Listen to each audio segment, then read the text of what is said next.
Descubre junto a Fernanda Varela cómo se está transformando el panorama energético y tecnológico bajo la dirección y liderazgo de Mujeres Power. Prepárate para sumergirte en historias inspiradoras y descubrir cómo estas mujeres están definiendo el futuro de la industria.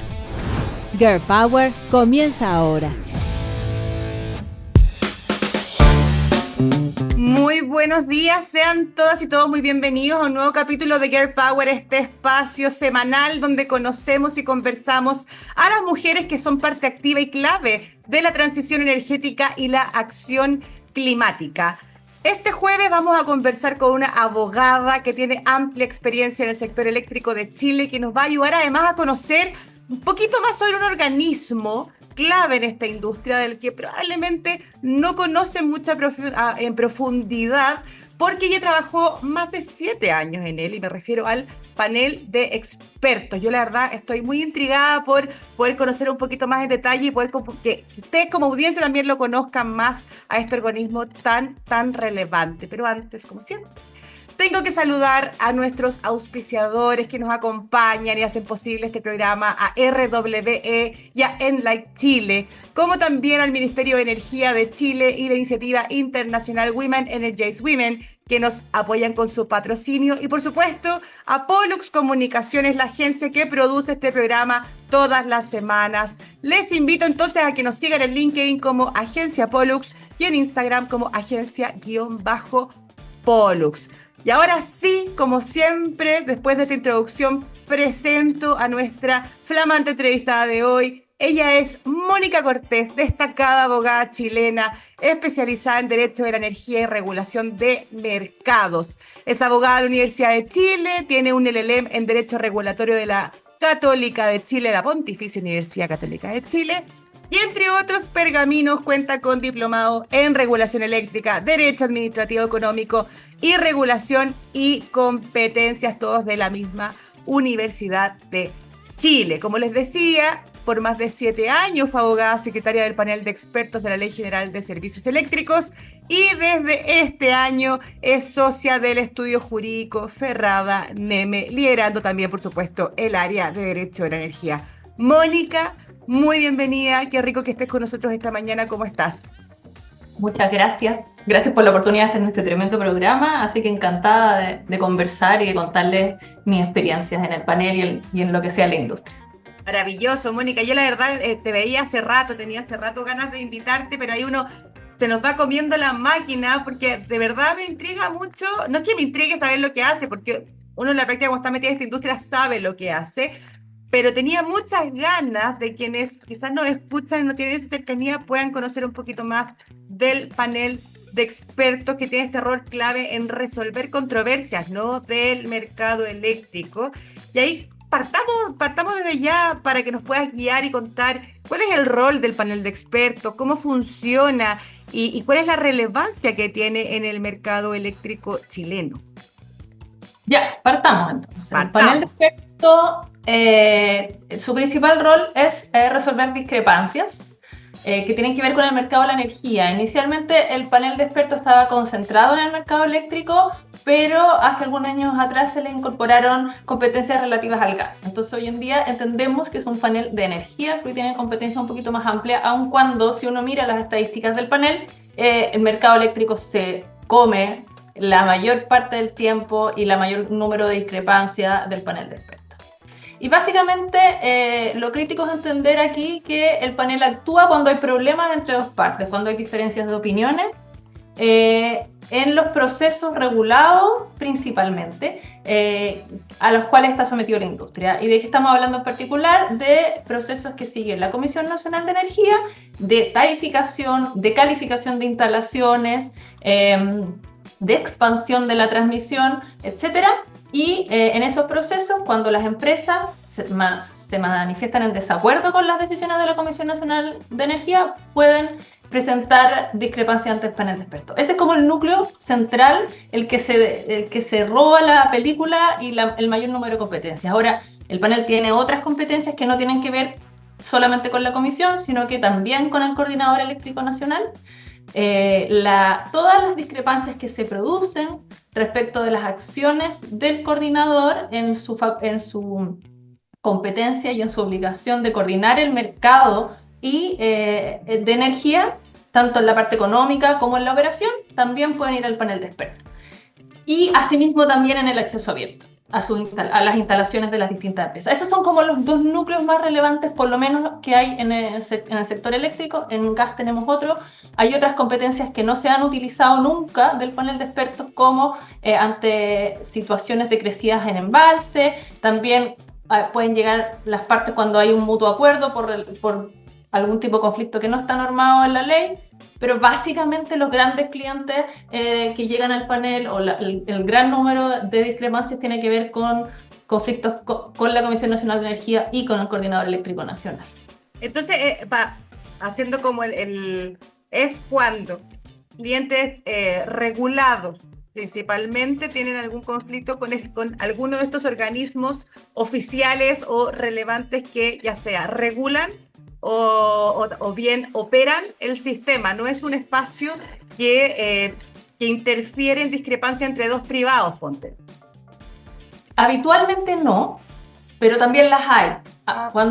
Los clientes del panel de expertos pueden ser, por ejemplo, clientes libres que están en desacuerdo con la ampliación de una línea de transmisión o con la creación de una nueva línea de transmisión, básicamente porque los clientes libres pagan esas obras. Entonces muchas veces sucede que ACENOR, que es una asociación de clientes libres, o mineras o distintas empresas van a reclamar contra este proceso reglado que se produce en la Comisión Nacional de Energía, que es la ampliación de la transmisión. Y también pasa que también entre dos privados, cuando alguien quiere hacer uso de una línea adicional de un privado, entonces, y hay algún conflicto con ese, porque hay un derecho de acceso abierto, con ese derecho de acceder a la línea, también ahí se enfrentan en algunas oportunidades dos privados, a veces intermediada esta discusión por el Coordinador Eléctrico Nacional, pero también hay algunos conflictos de ese índole que llegan al panel. Ahora es súper importante tener claro que la competencia del panel, este es el término que usamos como de manera súper como sagrada, la frase es estricta y reglada, es decir, solo puede ver lo que la ley dice que puede ver. Cualquier otro conflicto que nosotros podamos entender que es importante para el sector eléctrico, pero que no está en la norma, no le corresponde al panel. Me preguntaban el otro día, hace poquito en una clase, el conflicto que hubo con Enel por los vientos y las interrupciones de corte de suministro, ¿va al panel? No, no va al panel. Es competencia de la SEC, no está dentro de las competencias del panel. Entonces, no todos los conflictos en materia eléctrica llegan al panel de expertos.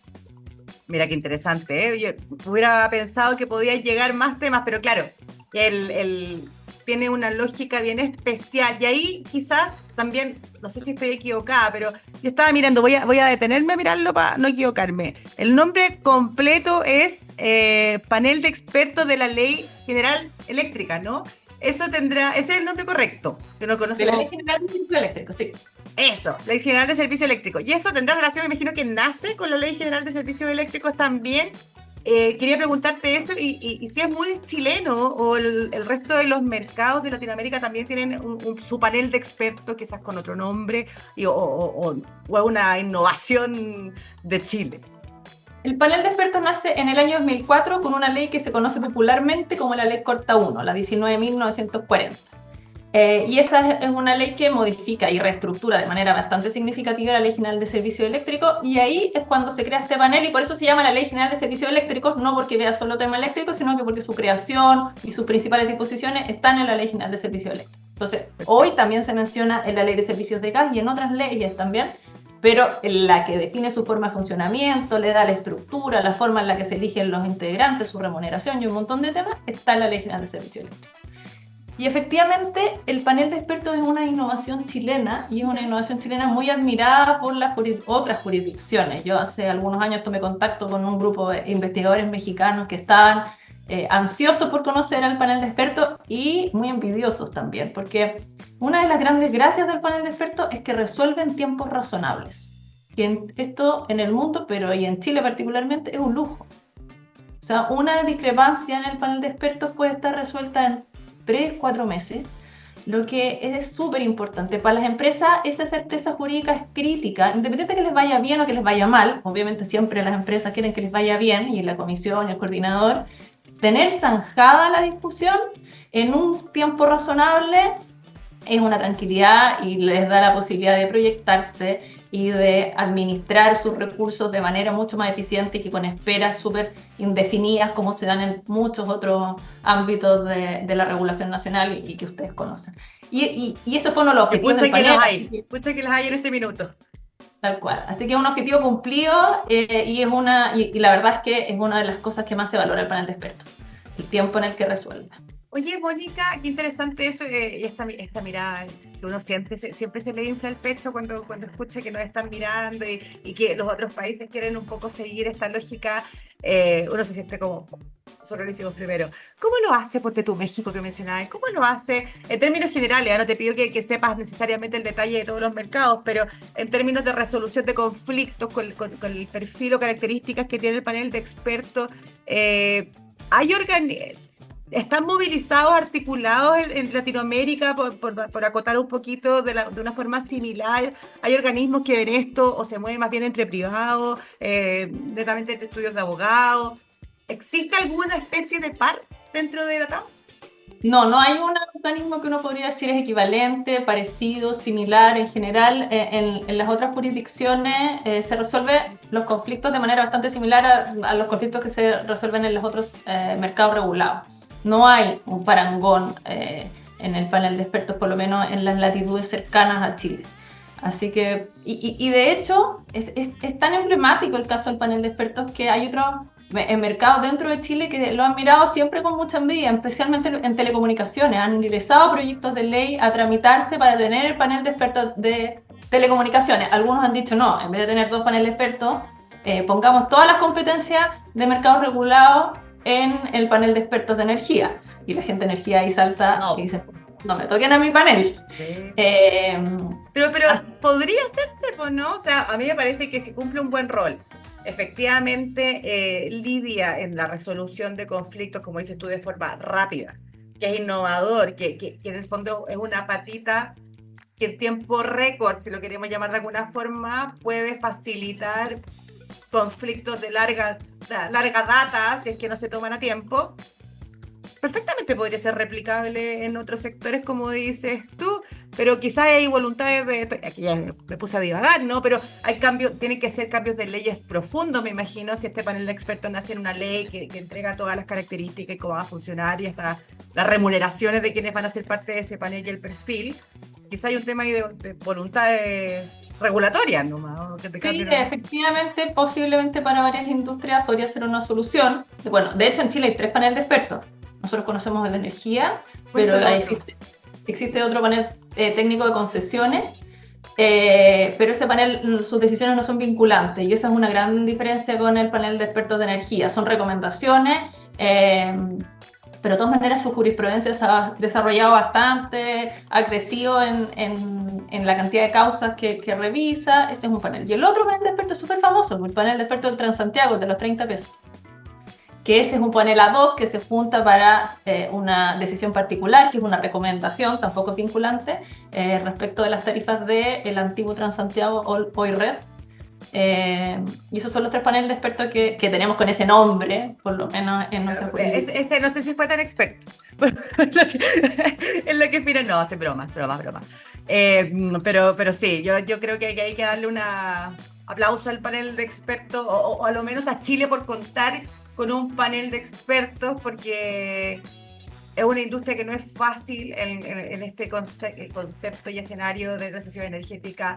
Me imagino que los conflictos van aumentando, como decía, lo estamos viendo, y qué bueno poder tener un organismo que además es validado y admirado internacionalmente. Quiero salirme un poquito del panel y quiero aprovechar también toda esta trayectoria y experiencia que mencionábamos al comienzo del programa, en términos más bien regulatorios amplios, ¿no? Chile comenzó un liderazgo renovable importante, se hicieron cambios regulatorios que habilitaron el ingreso de las renovables para acelerar el recambio matriz. En un minuto Chile, todavía nos mantenemos en buenos números internacionalmente, pero era top one, el mejor, vamos con todo. Y de alguna forma esto ha ido migrando, quizás por malas decisiones, quizás por dolores propios de la transición energética, ahí me gustaría un poco saber un poco tu visión de cómo ha ido evolucionando el mercado eléctrico de Chile en términos regulatorios y quizás cuáles son los principales focos donde habría que ponerle el ojo que se están quedando un poquito atrás o que habría que acelerar. Bueno, para mí la respuesta a esa pregunta es súper sencilla y clara y el mercado de la distribución. O sea, en eso estamos muy acelerados, o sea, muy atrasados. Muy atrasados. Y tenemos que ir a la mayor velocidad posible. Bueno, los conflictos recientes que mencionamos hace un rato, los problemas que se produjeron con los vientos huracanados y muy fuertes que fueron durante el invierno, dieron cuenta de los problemas que tenemos en distribución.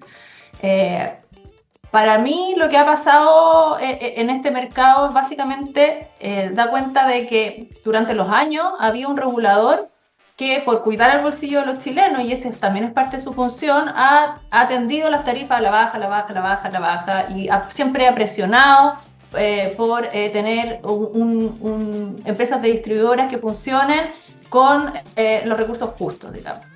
Y eso se ve en las discrepancias con el expertos. Cuando uno estudia los procesos tarifarios en distribución, efectivamente siempre hay una tendencia que es natural, y está bien que así sea, del distribuidor, del regulador, con estas tarifas a la baja, a disminuir la cantidad de cuadrillas, las horas hombre, etc. En el panel de expertos se revisan con mucho detalle cada uno de los procesos tarifarios. Y eso es lo que produce en los hechos, es que el Estado y la empresa distribuidora están muy vinculados en la provisión de servicios, es decir, todas las decisiones del regulador afectan directamente a la empresa distribuidora en la calidad de servicios que presta, en las obligaciones a las que tienen que cumplir, están todas mediadas por esas decisiones regulatorias en los procesos regulatorios. Pero ahí, perdona, si te entiendo bien, no queremos dejar acá a las distribuidoras como que no han hecho bien la pega en muchos casos porque están limitados, pero si te entiendo bien, están también ajustados a ciertos márgenes de los que no se pueden escapar mucho, y de alguna forma de ahí, por supuesto que no su totalidad, pero se podría llegar a explicar por qué siempre estamos tan atrás en distribución, por qué siempre fallan tanto, se cortan las redes, por qué hay tantas fallas, ¿no? Y cortes, principalmente en regiones, porque ojo que ahí yo siempre me detengo, porque como dices tú, estos vientos huracanados se viven en Chile durante todo el año, y todos los años acá saltó la alerta porque pasó en la capital. Pero esto lo vive Chile a lo largo del territorio constantemente. Esos dolores están hace años.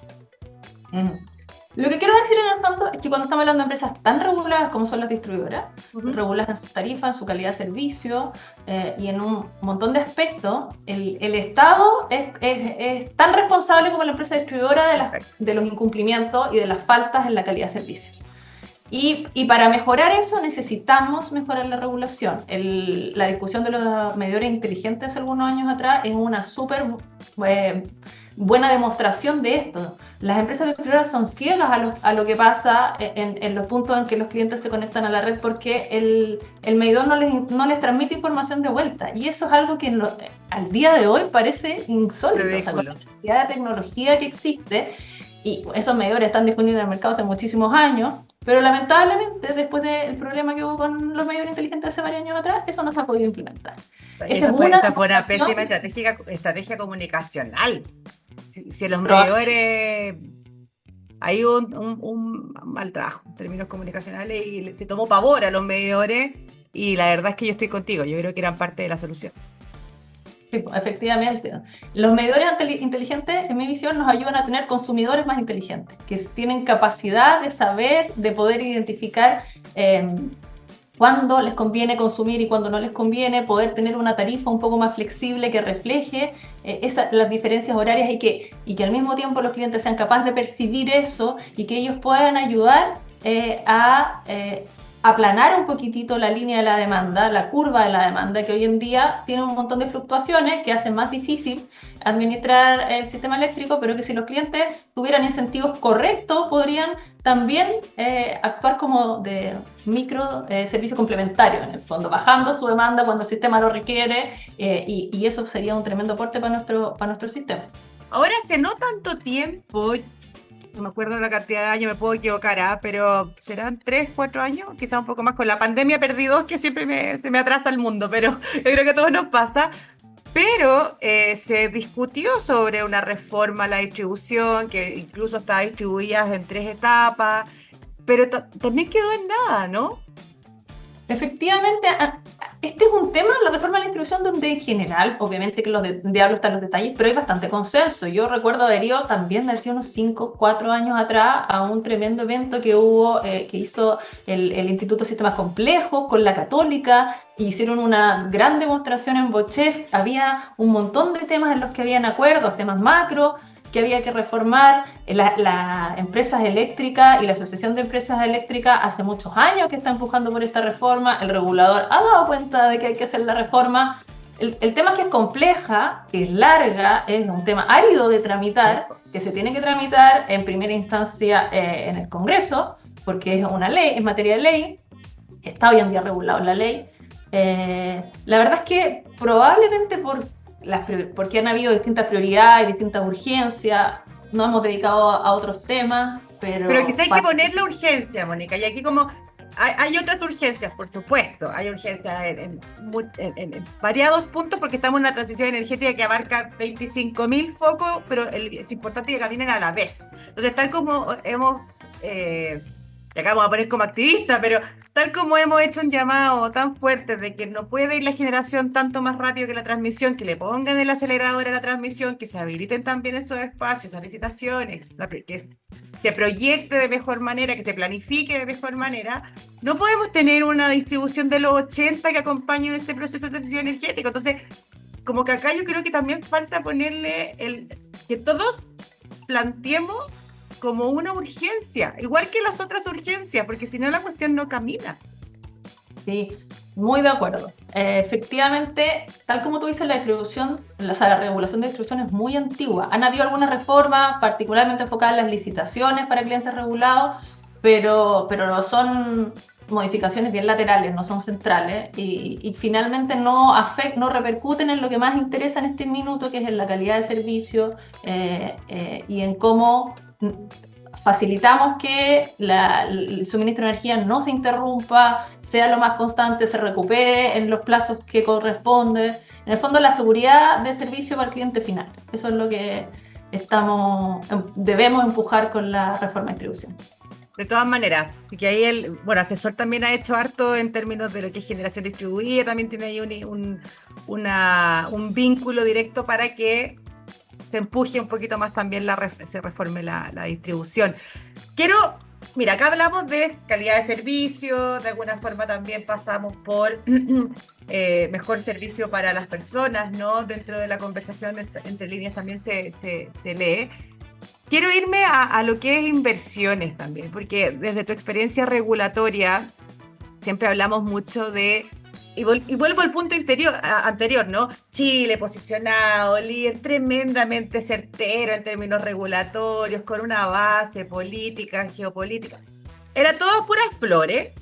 Y eso evidentemente también habilitó el financiamiento de todos estos proyectos y esta acelerada desarrollo renovable que tuvimos hace poquitos años, o sea, hace algunos 10, 12 años atrás, de forma masiva me refiero. Pero hoy, ¿será el mismo escenario? ¿Estará Chile, a tu juicio, entregando esa certeza regulatoria que requiere para mantener el interés financiero en proyectos como no solo renovables, ahora estamos hablando quizás también de almacenamiento, que son tecnologías que vienen a apoyar directamente la transición? ¿Cómo lo ves tú? Estamos funcionando lento, efectivamente. El almacenamiento, como dices tú, requiere certezas. Hoy en día no las tiene. Certezas respecto de su tarificación, de su operación. Hay que avanzar en eso lo más rápido posible para llamar y atraer la inversión. En eso estamos de acuerdo.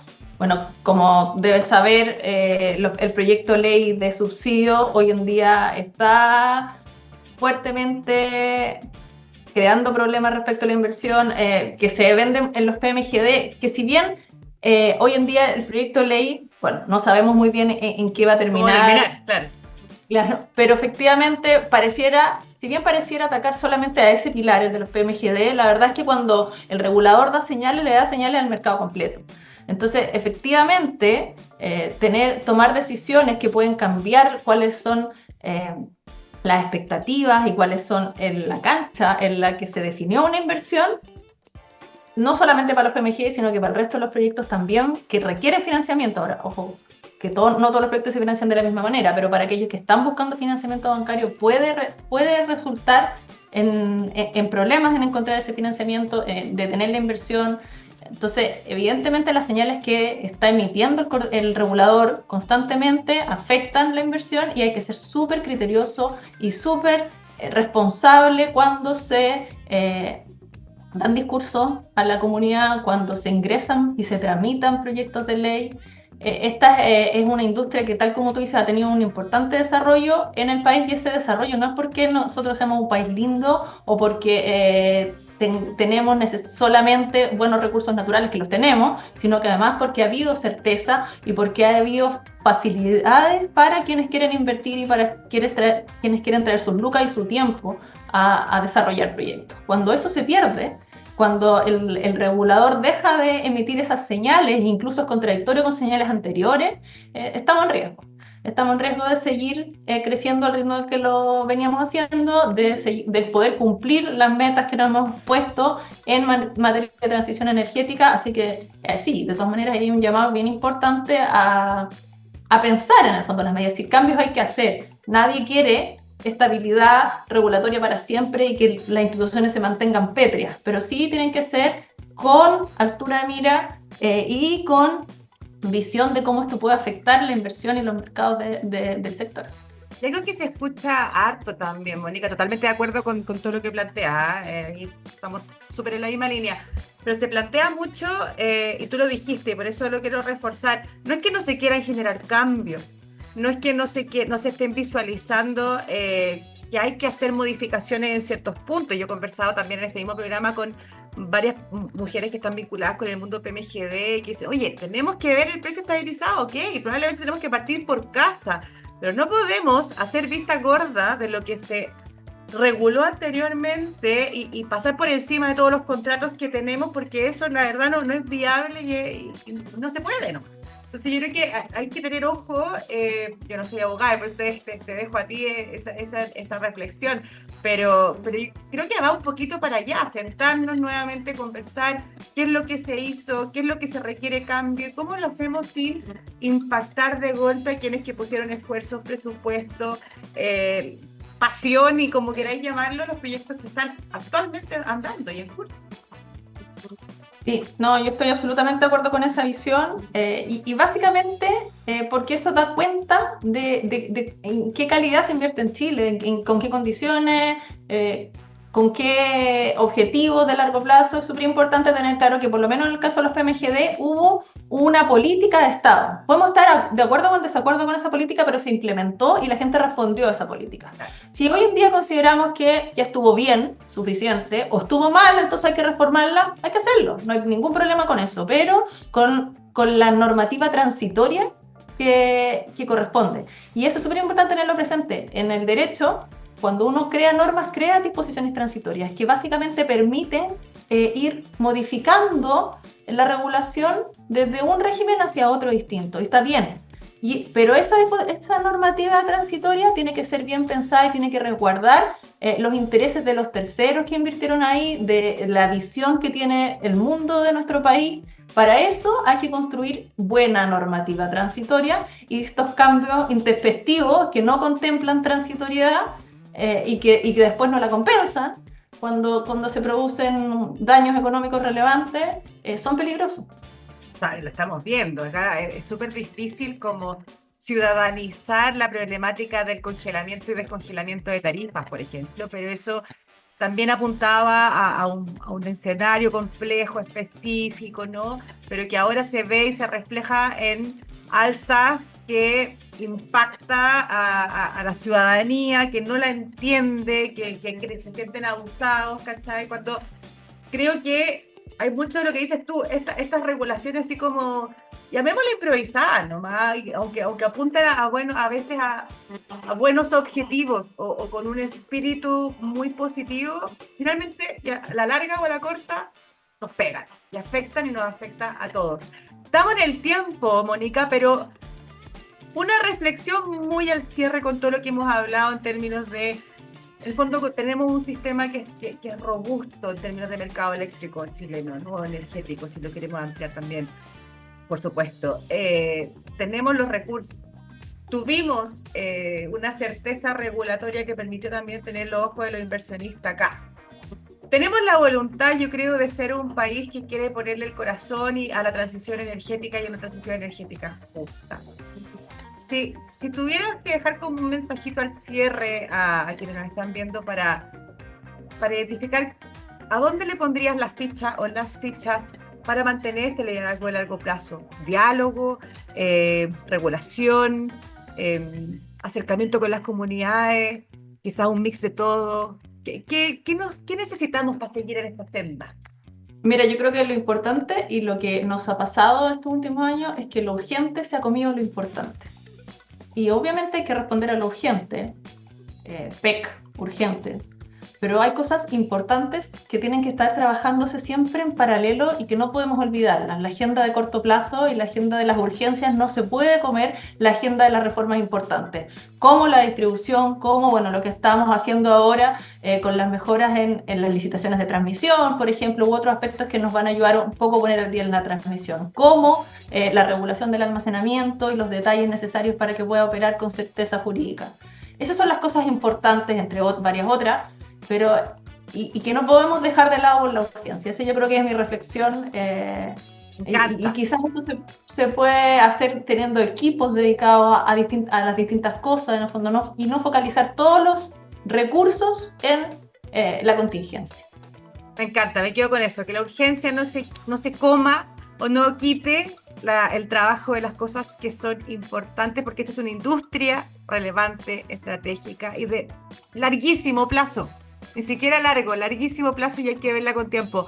Mónica Cortés nos acompañó esta mañana de Girl Power, socia en Ferrada Neme y exsecretaria abogada del panel de expertos de la Ley General de Servicios Eléctricos. Muchas gracias, Mónica, por habernos acompañado. Muchas gracias, Fernanda, por el tiempo. Nada, la verdad que un honor escucharte y con esa tremenda trayectoria y certeza también en todo lo que planteas. Así que, sin duda, muy grato también para quienes nos acompañaron. Y aprovecho de agradecer entonces quienes estuvieron con nosotros esta mañana y quienes nos van a seguir escuchando ahí a través de nuestro podcast. Somos Girl Power, somos Pollux. Nos vemos el próximo jueves por TX Plus a las 11:30 de la mañana. Que estén muy bien. Chao, chao.